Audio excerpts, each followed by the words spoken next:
Welcome to NORRAG Podcast number 4, the first in this new year 2020. I am your host Paul, and today I talk to Megan Haggerty and Bronwen Magrath, two of the authors, along with Gordana Kelava, of the chapter The IEFG, Role of a Philanthropic Affinity Network Within Global Education. This is chapter 3 of the NORRAG Book, Philanthropy in Education, Diverse Perspectives and Global Trends, published by Edward Elgar Publishing Ltd, Cheltenham, UK.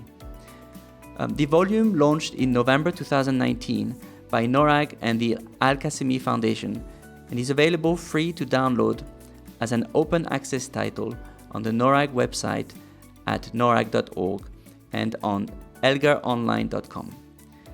You can find NORRAG on social media on Twitter at NORRAG, on Facebook at norrag.network, and the Al-Qasimi Foundation can be found on Twitter at Al-Qasimi Found. Megan Haggerty is the Executive Director and Bronwen Magrath, Director of Programs of the International Education Funders Group, IEFG. The format of this show is a little bit different than the previous one. I'm happy to let Bronwen lead the discussion about the chapter in the book. So Bronwen, the floor is yours. Maybe first introduce our listeners to what is the International Education Funders Group for those who do not know the organization. Thanks, Paul. The International Education Funders Group, affectionately known as the IEFG, is an affinity network of over 100 foundations, philanthropies, and donor-advised funds. IEFG is a really diverse group, but what all our members have in common is that they provide grants to basic education in low and middle income countries. Although it's worth noting that many are increasingly granting to areas beyond what we consider traditional basic education, such as tertiary education, early childhood development, and social emotional learning. The IEFG is essentially a convening space for all these foundations. It's designed to provide them with opportunities for collective learning and action in order to help improve and coordinate education grant making. But before we delve into a little more detail on what the IEFG is and does, I'd like to turn it over to Megan, the lead author of our chapter, to ask her to speak briefly about why she thought a chapter on the IEFG would be of interest to those outside our network. Megan, why tell this story? Affinity networks in philanthropy are really rarely put under the spotlight, and for outsiders, they remain a bee. And by understanding their role, we get a fuller picture of philanthropy's role as a whole and influence in the education sector. And this is really important given how philanthropy has changed over the past 60 years. 60 years ago, much of the work done was mostly charity-based, and individual foundations would support one-off changes or one-off projects. And this has shifted over time to a much more collaborative and multi-stakeholder approach, not just in philanthropy, but in education as a whole. But in philanthropy specifically, it means that foundations are aiming for more systemic change and policy influence, and therefore the knowledge that they need to do that needs to be more holistic as well. And so understanding philanthropy affinity networks' role in helping foundations do that, I think, is important for everyone who's interested in this sector. Really, the affinity networks are important because of their potential to improve both the effectiveness and the efficiency of education grant making as a whole. Thanks. Now, maybe we need to step back for a talk about what philanthropy affinity networks are for those who might not be familiar with that term. For the layperson, they're essentially industry associations or professional organizations that help to connect philanthropists in the field. Much like an association of civil engineers connects engineers and helps them keep up to date on the best knowledge of their field. That's at the simplest level. But that being said, philanthropy networks as a whole vary greatly. They're really, really diverse. Some affinity networks, like the IFG, are more like communities of practice.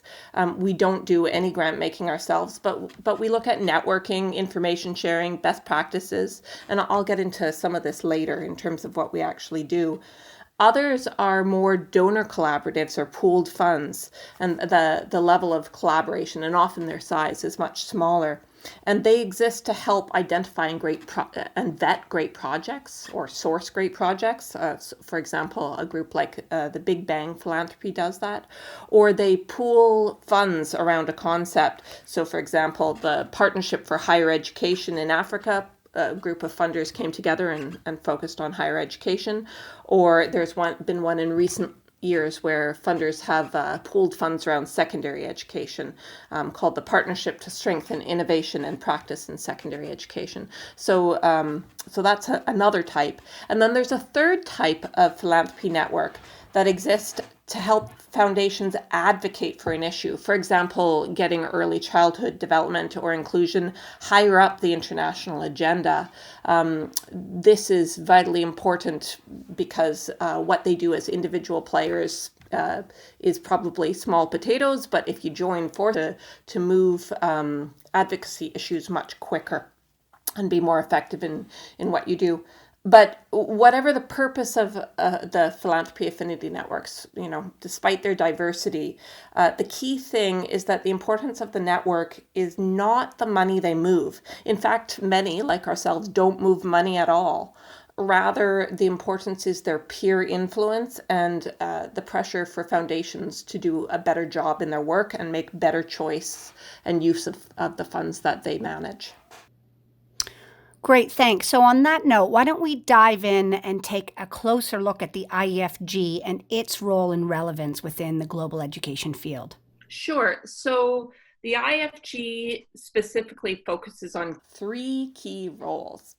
The first is information sharing. The second is providing depth and context to our members' work. And the third would be building a community of trust. So I'll touch on each quickly here. In terms of sharing information, it's important to understand that the art of grant making requires a program officer within a foundation to first keep up with the larger trends of the field, and then also know the implementation challenges in the context they work. And then after that, they have to balance between the big picture and the nitty-gritty to figure out whether their grants contribute to the educational change that they really want to see, and also whether that particular NGO or research center or government agency is the right one for the job. So this all requires a huge amount of information and networking to do properly, to get that kind of information. Or to get that kind of analysis, I should say. And the IFG helps reduce this burden both through its information sharing and its networking with those that are funding in the same geography or on the same theme. This role that we play is particularly true and important for new members or new foundation and staff, or those who are moving into a new area of work within the education field. The second role we play is around the depth and context of our members' work. So the IFG is one of the global foundations where foundations can really try to frame the bigger issues that they are dealing with, and think about where the education field is going and where their particular place in it exists. So again, thinking about the role of a particular program officer within foundations.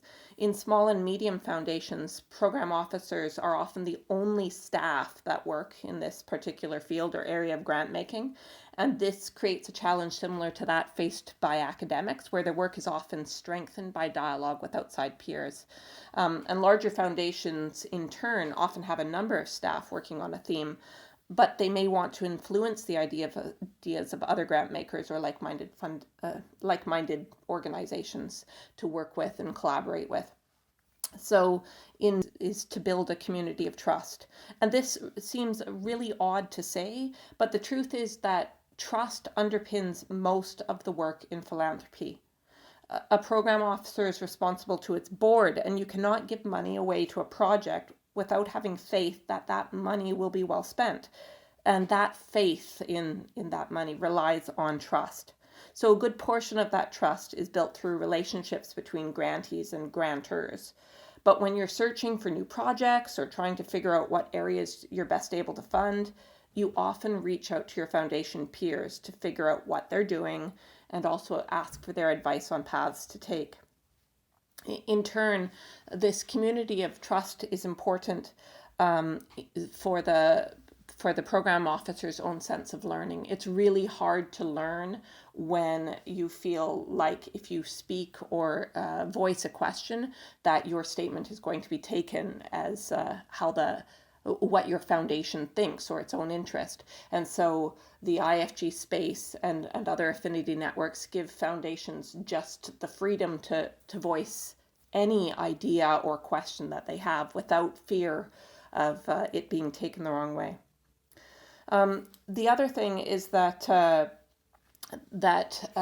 program officers also use the IEFG to figure out how to best advocate for their ideas within their own boards or advisory councils. So that feeling of trust and understanding what other networks or what other foundations, the strategies that they're using in order to move ideas forward becomes really important. This feeling of trust also allows the IEFG to have really difficult discussions on topics that are really contentious in the field. So, for example, in the area of private sector investment in education, we have funders that are both supportive of and anti-privatization of education. And the trust within the group allows us to have those dialogues and understand how both viewpoints are contributing to the field and hopefully help move that dialogue forward. Great, thanks, Megan. I think that lays out a clear case for the use for IEFG members of affinity networks like ours. But could you talk a little bit about how other actors, maybe nonprofits or academics, could use philanthropic affinity networks? Sure, I can, but I should say we didn't actually go into this in the chapter, but I think it's important to mention. So the first thing to say is that philanthropy networks are not much use in generating more funds for nonprofits. It's not our role, and if we undertook that role, we would be inundated by requests. So at best, affinity networks are gatekeepers, and often they are actually simply walls to find new foundations. But that being said, they are of great use to foundations in drawing attention to issues in the field and for amplifying those messages. So, for example, if you focused on girls' education and you had either new research or a new perspective coming to light, you could flag that research to an affinity network, and they in turn could help bring that to the wider fora. You could also suggest webinars on a topic that would help move the field forward. And you can use your own grant makers who are part of that affinity network to help promote that idea. This on the whole, this information flow helps spread the word among grant makers that this is a key area that needs more attention. You can also use your current grant makers who you have relationships with and ask them to do one of two things. You can ask them to connect you to potential new grant makers and use the list of affinity networks within affinity networks to do so. Or you can find other nonprofits doing similar work. You could ask your foundation to ask the group as a whole, is anyone else working in girls' education in Kenya? And those that are working in that area, have projects in that area, could link you up. And it's a great source of your own learning and understanding your role in the field. And it helps spur your own not-for-profit or academic community of practice. The third, of less direct use, but importantly, affinity networks also are important areas to have conversations about the craft of grant making. So in other words, most philanthropy networks are helping to educate foundations to be aware of the power imbalances between grantees and grantors, and then to try address some of these imbalances.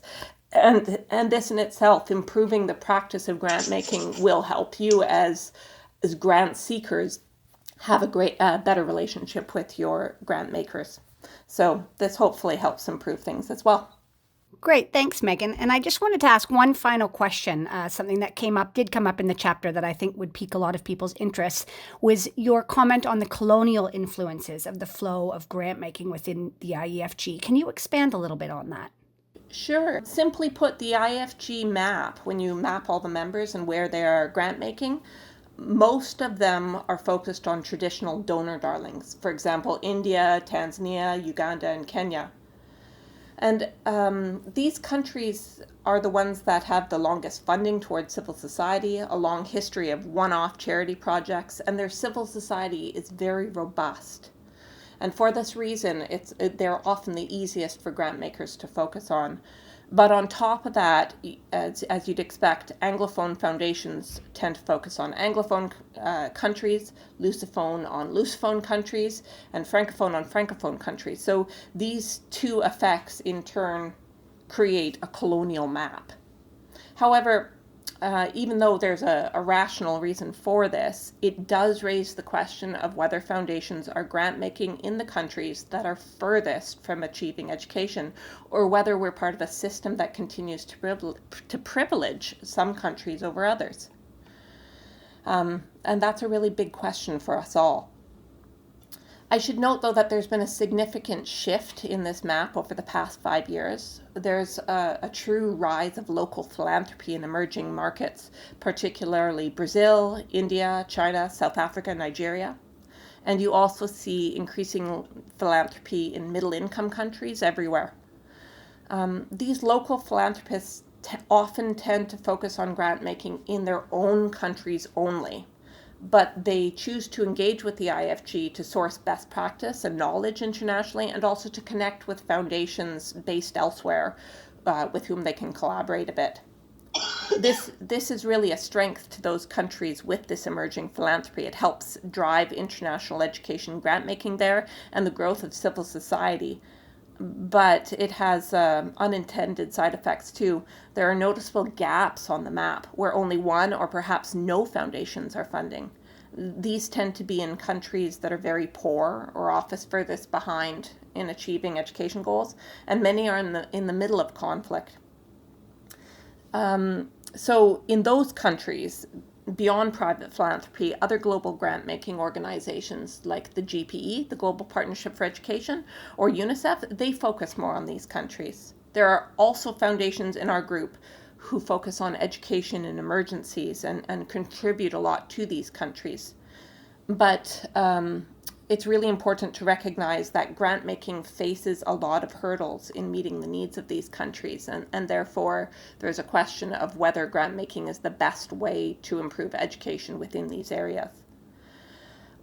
We hope in the chapter that pointing out these discrepancies in philanthropic financial flows, we're able then to show, to help our members understand where philanthropy is going on the whole, and encourage them to have conversations among themselves about where they fund and why, so that they're intentional in doing so and intentional in thinking through who in the world gets a chance for a great education.